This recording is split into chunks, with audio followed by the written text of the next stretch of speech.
ओम शांति मंगेश भाई। ओम शांति ईश्वर भाई जी। मंगेश भाई, आज है 4/4/2026 और आज विशेष सोनृत्य के लिए ज्ञान चिंतन में बाबा खास हमको रमणीक की बात कह रहे हैं, क्योंकि बाप भी स्वयं रमणीक है और हम बच्चों को भी बोलते कि रमणीक होना चाहिए तुम बच्चे, क्योंकि बाबा जो ज्ञान योग हमको सिखाता है, पूरी सृष्टि का चक्र ज्ञान तो देता ही है, लेकिन हमको खुशी जैसे खुराक नहीं है स्लोगन पहले देता है कि खुश रहना है, क्योंकि भगवान मिला है, भगवान का इतना ऊँचे ऊँचे नॉलेज मिला है। तो रमणीक होके बाबा ने खास बोला है कि अल्फ और बे को याद करो तो रमणीक बन जाएंगे। स्वयं माना अल्फ को भी याद करना है, बे को भी याद करना है, बाप को भी करना है, बादशाह को भी याद करना है। तो दोनों जब याद रहेंगे तो नेचुरल आप रमणीक रहोगे। तो उनके बच्चे भी जैसे बाप रमणीक है वैसे उनके बच्चे भी रमणीक होनी चाहिए। तो ये खास थोड़ा बताइए। ये रमणीक शब्द ना बड़ा अच्छा शब्द है और बहुत सुंदर मीनिंग है इसका।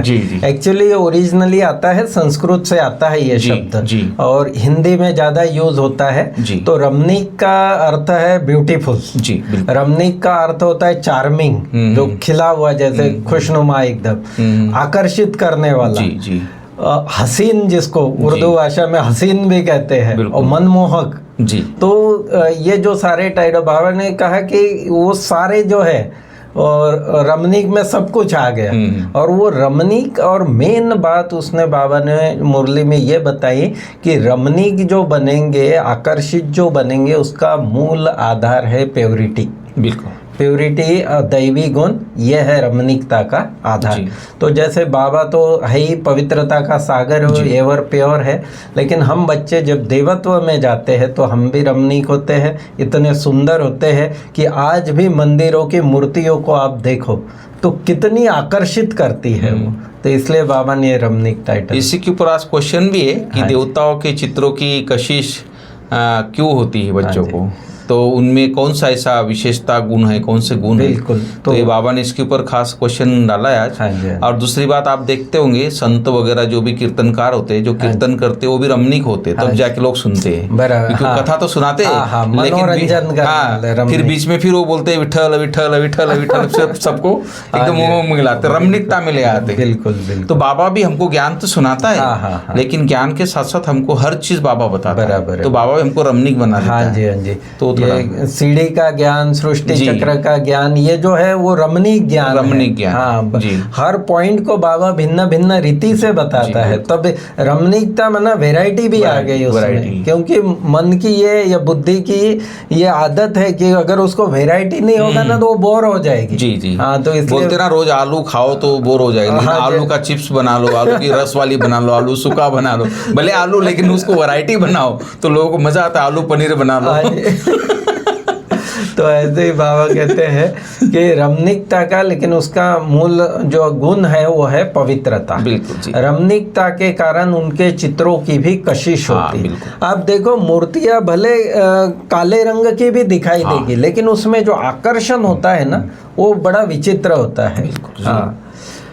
देवताओं में पवित्रता का विशेष गुण है, जिसके कारण ही अपवित्र मनुष्य उनके आगे जाकर माथा टेकते हैं, झुकते हैं। रमणीक वही बनते हैं जिनमें सर्वदैवी गुण है, जो सदा खुश रहते हैं। ये मूर्तियों के कारण कई बार बाबा बिरला को भी याद करता है। बोले बिरला कितना सुंदर सुंदर लक्ष्मी नारायण के, और सच में बहुत आकर्षक मूर्तियां होती है। आकर्षक मूर्तियां होती है। रमणीक कौन होते हैं?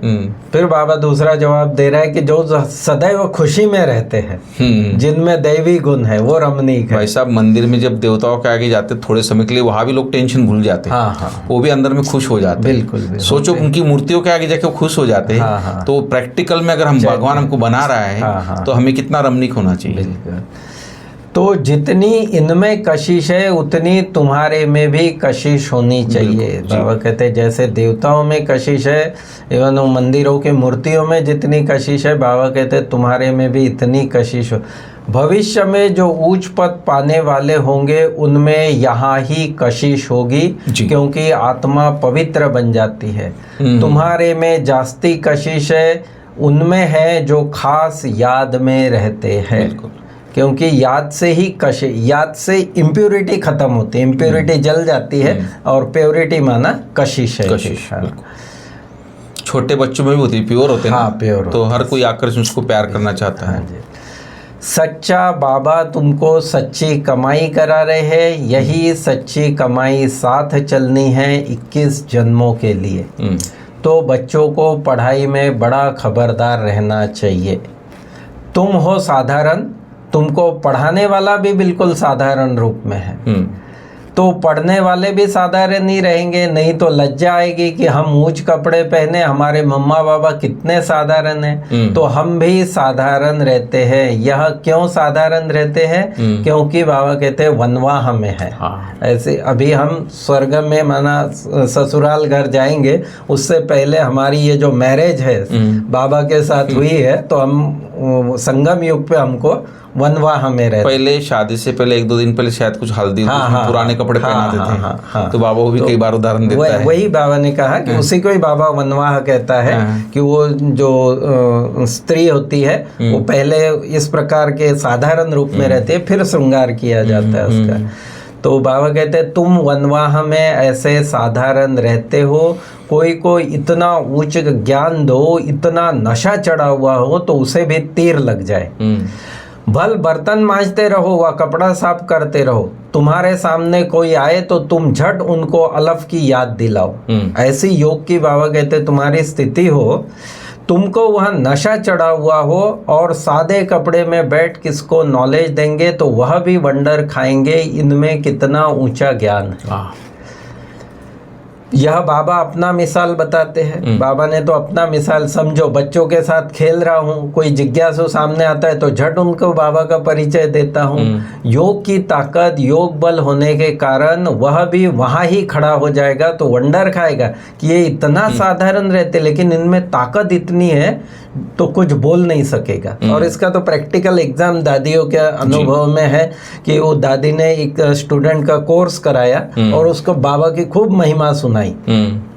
और फिर लास्ट दिन जैसे बाबा से मिलाना होता था, साकार बाबा से, तो दादी गई तो देखते हैं तो बाबा तो गोबर के उपले बना रहे हैं। हाँ, तो दादी को बड़ा वो हो रहा था कि मैंने तो बाबा की इतनी महिमा की है और वो स्टूडेंट को मैं मिलाऊंगा और बाबा इतने साधारण कपड़ों में और ये साधारण काम कर रहे हैं। तो दादी को अंदर ऐसे, दादी बाबा को बार बार कहे बाबा चलो ना ऑफिस में, और स्टूडेंट को बाबा ने कहा नहीं बच्चे उसको यहीं ले आओ। हाँ तो दादी बड़ी मुश्किल से फिर उसको ले आई और जैसे ही उसने बाबा को देखा तो बाबा से विष्णु का साक्षात्कार हुआ उसको और वो बाबा के चरणों में झुक गए।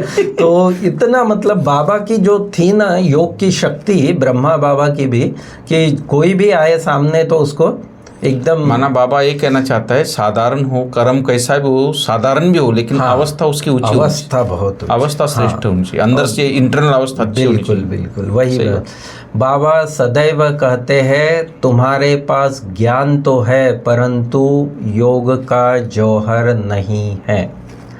प्योरिटी और याद में रहने से ही जौहर आता है। पवित्रता और शिव बाबा की याद, ये दोनों से बाबा कहते हैं आत्मा में जौहर आती है, शक्ति आती है, चमक आती है। और याद से आत्मा ही पवित्र बनती है और कोई उपाय नहीं, और कोई उपाय नहीं, क्योंकि कई जन्मों के संस्कार हो गए ना। हाँ जी, तो उसको संस्कारों को मिटाने के लिए याद ही चाहिए, क्योंकि वही एक पावरफुल सर्वशक्तिवान है जो आत्मा को प्योर करता है। कोई को तो बहुत नशा चढ़ता है, वाह बाबा का बच्चा बनकर, और बाबा का पूरा वर्षा नहीं लिया तो बच्चा बनकर किया ही क्या। तो बाबा कहते हैं रोज रात को ऐसा जो नशा चढ़ता है तो फिर ऐसे ही कुमारी, तो भाई सच में है भी वास्तविकता कि अगर भगवान का बनकर संगम युग पे सारा बाबा का परिचय मिला, ज्ञान मिला, और फिर भी पूरा वर्षा नहीं लिया तो फिर बच्चा बनकर किया क्या। तो रोज रात को अपना पोता मेल देखना है। फिर बाबा ने आज एक नए प्रकार का टाइटल हमको दिया, ये पहली बार, जैसे बाबा कहते हैं तुम ब्राह्मण पहले नंबर के जिन हो। हाँ जिन वो जिन की कहानी है कि वो कहता था कि हमको काम दो नहीं तो खा जाऊंगा। तो फिर राजा ने उसको काम दे दिया कि सीढ़ी उतरो और चढ़ो, हाँ नीचे चढ़ो और उतरो चढ़ो, अब वो हो गया फिर उसी में भी। नहीं तो उसको अगर बिना काम के बिठाया तो वो खा जाएगा, ये कंडीशन थी। तो बाबा कहते तुमको भी ऐसे काम दिया है, सीढ़ी चढ़ो और उतरो, आत्मा को हर कल्प में पूरा चढ़ना है उतरना है, चढ़ना है उतरना है, यही काम लगा। बाबा ने कहा है यह बेहद की सीढ़ी तुम उतरते और चढ़ते हो। ये अनादि बना हुआ है आत्मा के साथ, अनादि आत्मा इस चक्र में चलती ही रहती है। तो कभी मंगेश भाई जो बाबा की ऐसे पॉइंट है ना, बैठ के सोचना चाहिए एक आदमी में। हाँ जी, हाँ जी, किस तरह हमने जन्म लिए, किस तरह हमने सीढ़ी उतरा, किस तरह चढ़ना है, बिल्कुल, कितने हम वैल्यूबल आत्मा थे, देवता थे, सब बिल्कुल। तो बाबा इसका भी विचार सागर मंथन करना ही चाहिए करना। और देखो ना रमणीक बात जो बाबा ने कहता टाइटल दिया कि जिन हो तुम, सीढ़ी उतरने और चढ़ने वाले। बाप कहते हैं मैं तुम्हारा बाप हूँ, तुम मुझे पतित पावन कहते हो ना, मैं सर्वशक्तिमान ऑलमाइटी हूँ, क्योंकि मेरी आत्मा सदैव 100% पवित्र रहती है। शिव बाबा की आत्मा वो है सर्वशक्तिमान ऑलमाइटी पतित पावन, और क्योंकि आत्मा 100% पवित्र। मैं बिंदु रूप अथॉरिटी हूँ, सब शास्त्रों का राज जानता हूँ। यह कितना वंडर है। बाबा अपना परिचय दे रहे हैं कि मैं बिंदु रूप अथॉरिटी हूँ और सारे शास्त्रों का राज मैं जानता हूँ। इस प्रकार बड़ा प्यार से और रमणीकता से बाबा ने समझाया। बिल्कुल मंगेश भाई, बाबा तो देखो समझाने का बाबा का अपना तरीका है। पहले तो बाबा ने नशा चढ़ाया कि रमणीक बनना चाहिए, देवता बनने वाले हो, इतने उच्च देवता बनते हो तो अभी से तुम रमणीक होना चाहिए। फिर बाबा बोलते हैं कि तुम अभी वनवाह में हो, साधारण रहना है बहुत। बिल्कुल। और बाबा बोलता है कि कोई भी अभिमान नहीं होना चाहिए देह का, तुमको ना कपड़ों का, ना आधा कोई चीज़ का, वस्तु का, कोई भी चीज़ का अभिमान नहीं होना चाहिए। फिर बाबा बोलता है कि कर्म करो, लेकिन कर्म करते हुए बाप की याद में भी नशा चढ़ा रहे तुम्हारा। तो ऐसा जैसे आपने बताया, बाबा का उदाहरण दिया, साधारण कर्म करते लेकिन नशा चढ़ा हुआ था, तो अनेकों को साक्षात्कार भी होगा आपका, आपके द्वारा। तो बाबा बोलता है कि हम बेहद के त्यागी है। बाबा खास बोलते तुम बेहद के त्यागी हो, तो राज ऋषि भी हो, इसी नशे में रहना है। राज ऋषि भी है और त्यागी भी है, इसी नशे में रहना है। यह पवित्र बनना है और ज्ञान धन से भरपूर बनना है और दूसरों को भी करना है ये। और सच्चा सच्चा सौदागर बन अपना पोता मिल देना है। खास बाबा बोलते कि सौदागर सच्चा सच्चा सौदा करना है, बाबा से। हाँ, बाबा से सौदा कर, फिर अपना पोता मिल भी रखना है। बाबा बोलता है ये सब बातें बाबा ने बहुत अच्छी अच्छी बातें आज समझाई है। फिर वरदान में बहुत अच्छी बात आज कही है कि स्वयं को सेवाधारी समझकर झुकने और झुकाने वाले, जैसे कोई हम झुकते हैं किसी के पैर के आगे, तो नेचुरल व्यक्ति उठाने वो भी झुकता है। तो बाबा ने बहुत अच्छी बात की, नम्रचित बनोगे तो आप समझकर अपने को झुकने और झुकाने वाले निमित्त और नम्रचित हो। वो थोड़ा बताइए, निमित्त और निमित्त उसे कहा जाता है जो अपने हर संकल्प व हर कर्म को बाप के आगे अर्पण करते। बिल्कुल, वो निमित्त है सच्चा। निमित्त बनना अर्थात अर्पण होना जी। नम्र चित्त वह है जो झुकता है। जितना संस्कारों में संकल्पों में झुकेंगे उतना विश्व आपके आगे झुकेगी। देखो इंटरनल बात है ये। हाँ जी, प्रैक्टिकल तो ठीक है। हाँ जी, प्रैक्टिकल तो झुकना है, लेकिन अंदर से संकल्प और उससे भी झुकना, संस्कार से भी झुकना। हाँ, ये बात नहीं तो संस्कार टाइट, संस्कार टाइट होते हैं। कई बार हम क्या करते हैं, बड़ा है रिस्पेक्ट करके नाम मात्र से, लेकिन अंदर से फिर उसके लिए क्या भावना है। बिल्कुल, इसलिए बाबा ने दोनों बातें अंडरलाइन कराई। बहुत महीन बातें। झुकना अर्थात झुकाना, जैसे आपने पहले बोला, तो यह संकल्प भी न हो कि दूसरे भी हमारे आगे झुके, तो कुछ तो झुके दूसरे भी। जो सच्चे सेवाधारी है वह सदैव झुकते हैं, कभी अपना रोब नहीं दिखाते। बहुत सही है, अच्छी धारणा है। और स्लोगन है, अब समस्या स्वरूप नहीं समाधान स्वरूप बनो, क्योंकि दुनिया में समस्या ही समस्या। बाबा कहते हैं तुम ब्राह्मण बच्चों को, और कोई समस्या आती भी तो उसमें समाधान नहीं, बिल्कुल समाधान निकालना चाहिए। और महान बनने के लिए मधुरता और नम्रता का गुण धारण करो। आप महान आत्माओं का हर मनसा संकल्प हर आत्मा प्रति मधुर हो, महान हो। हर आत्मा प्रति, यह शब्द इम्पोर्टेंट है, कैसी भी आत्मा हो। जैसे बाप का स्वभाव सदा हर आत्मा के प्रति कल्याण व रहम की भावना का है, हर एक को ऊंचा उठाने का, मधुरता और निर्माणता का है, ऐसे अपना स्वभाव बनाओ। अगर तेज बोलने का, आवेश में आने का स्वभाव है तो यह भी ब्राह्मण जीवन में बहुत बड़ा विघ्न है। अब ऐसा स्वभाव का भी परिवर्तन करो। बहुत अच्छा। ओम शांति। ओम शांति। Thank you Mangesh.